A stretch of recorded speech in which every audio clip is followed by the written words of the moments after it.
Welcome back to my channel, Fazbear's Menagerie of Madness, where I'll explore the universe of Five Nights at Freddy's and I hope in a new and unique interpretation of events. Within the Character Encyclopedia, we have a glaring omission of Mike Afton from its pages. While we can have pages of all variety of lesser known characters, this particular Afton doesn't make the book.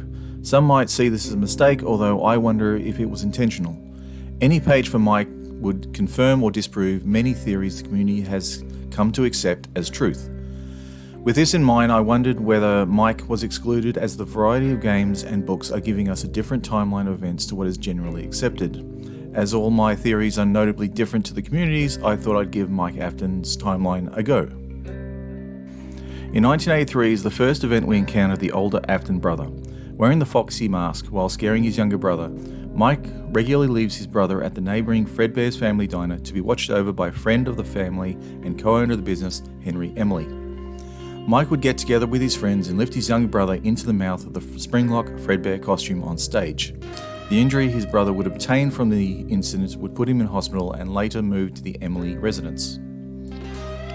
Henry would be little help during the brother's time of healing, as I think he was drinking to dull his senses following his absence from the restaurant's main floor.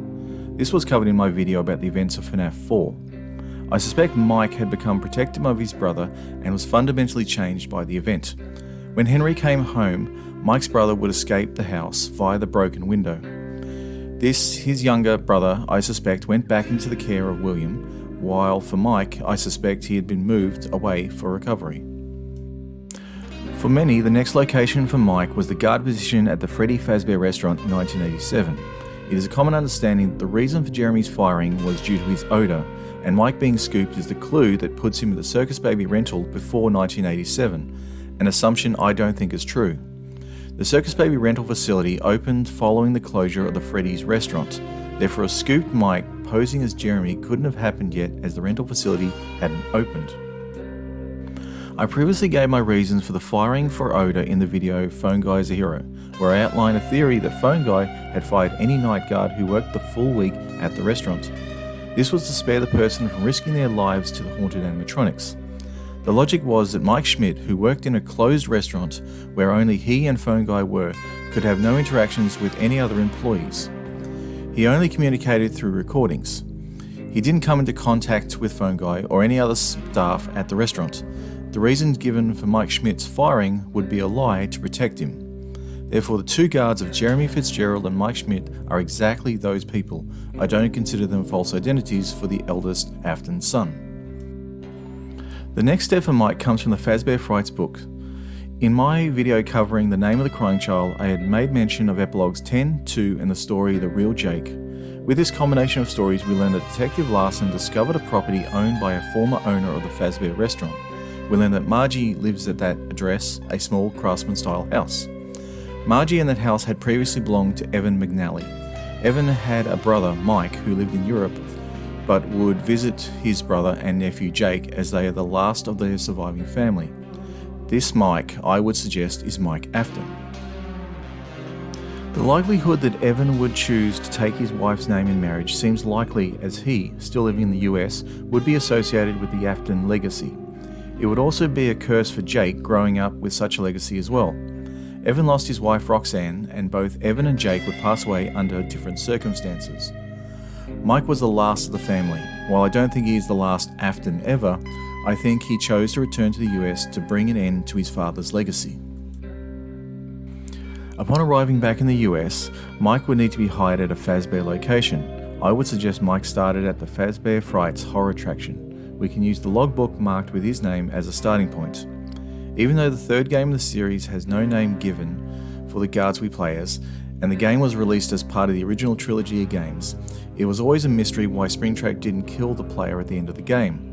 This differed from previous games. The likely reason for Springtrap not attacking Mike is because in my previous video on Who Haunts Spring Bonnie, I drew the conclusion the soul inside is Mrs. Afton, and a mother couldn't lash out on her remaining son.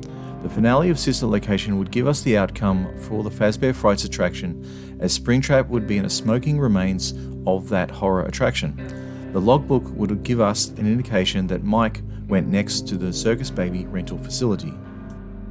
The logbook gives us important interaction between three people: Mike, who writes with a red pen, the faded text and the altered text. From this I would suggest the faded text is Springtrap, who is questioning Cassidy's identity, who is using the altered text.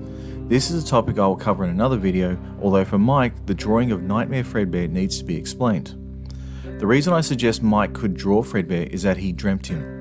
From the story Dittophobia, Rory is in the observation room at the Circus Baby rental facility hallucinating the nightmare animatronics, while the Funtime animatronics are still there, still functional. Rory shares his bedroom with the crying child's toy except for the very important Fredbear plush. The rabbit plush is left in its place, although it is clearly a substitute. Fredbear plush I've covered in the video Fredbear plush is important, where I discuss the child's favourite toys are being used as a conduit to allow a spirit to talk with the living. Called mediumship, Fredbear plush allowed the crying child to talk with his mother, who is haunting the Spring Bonnie costume. This plush was at the rental facility when Mike arrived, and we know sits in the observation room that Mike can get to. Mike received the dream via the plush, similar to how in the story You're the Band shows us that proximity to a haunted object can allow memories, feelings, personal tastes to be shared with other people. Similar to how Timothy knew the theme song for the Freddy Fazbear restaurant. Mike could have experienced the nightmares Fredbear created in the mind of his younger brother. Fredbear plush was the connection that Mike had let him experience what his brother feared decades earlier. Within the game's sister location, Mike comes up against Elizabeth. While he could be aware that she once haunted the Circus Baby animatronic, his speech tells of a different reason for coming to the rental facility. Father, it's me, Michael. I did it. I found it. It was right where you said it would be. They were all there.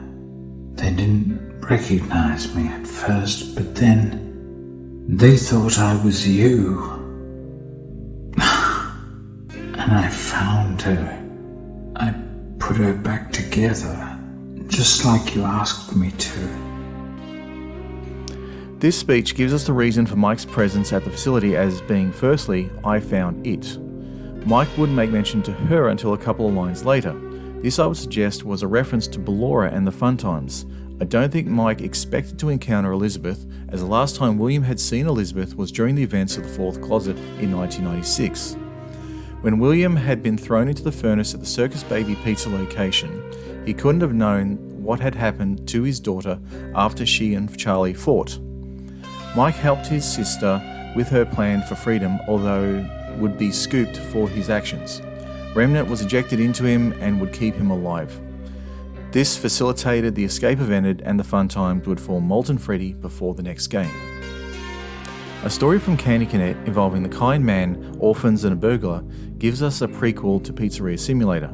The story includes several clues to renting that has me drawing the conclusion that Henry ran the rental facility following the closure of Freddy Fazbear's restaurant in 1987. The story reads: Now I will tell you a story about a kind man who would visit 5 orphans and bring them toys and gladness. The man lived alone, and lived in fear that someone might break into the house of one of the 5 children, so he adopted all 5, and brought them together in one place, in his own home. He promised them to never leave them, and they promised to always come home, and never stay out too late. He left one day to buy food, his heart being filled with gladness, but returned to find that the burglar had chosen his home, and killed all 5 of the children. The man could only afford one coffin, so he stitched the 5 bodies together to make one, and buried the child. That night, there was a knock at the door. This story, I suspect, translates to Henry was responsible for the rental facility following the closure of the restaurant. Mike came to work there decades later and disappeared along with the animatronics. Suspected stolen, Henry could only throw out the remaining pieces. The knock at the door was Mike returning to Henry as a precursor to Pizzeria Simulator. Henry found out about Springtrap, Elizabeth and William from Mike. Mike took on the role of the guard while Henry organised the animatronics to be delivered. Mike would process the animatronics and test whether they're haunted. Sounds in particular seemed to arouse the spirit within, and as Henry says, "And to you, my brave volunteer, who somehow found this job listing not intended for you. Although there was a way out planned for you, I have a feeling that's not what you want. I have a feeling that you are right where you want to be. This was the outcome of Mike and Henry's plan to bring about the end to the Afton legacy, to finally free the souls from their prisons. I suspect Mike took the place of Henry as the guard, and Henry supplied the recordings during the interviews. The final speech over the intercom was offered by Henry to say goodbye to his daughter. And the final piece of Mike's story comes from Ultimate Custom Night. Here, Mike is being kept in line by Charlotte and Cassidy, both of whom are stronger than he is while in this location filled with the agony of the Afton victims. They tormented Mike for his involvement with no end in sight.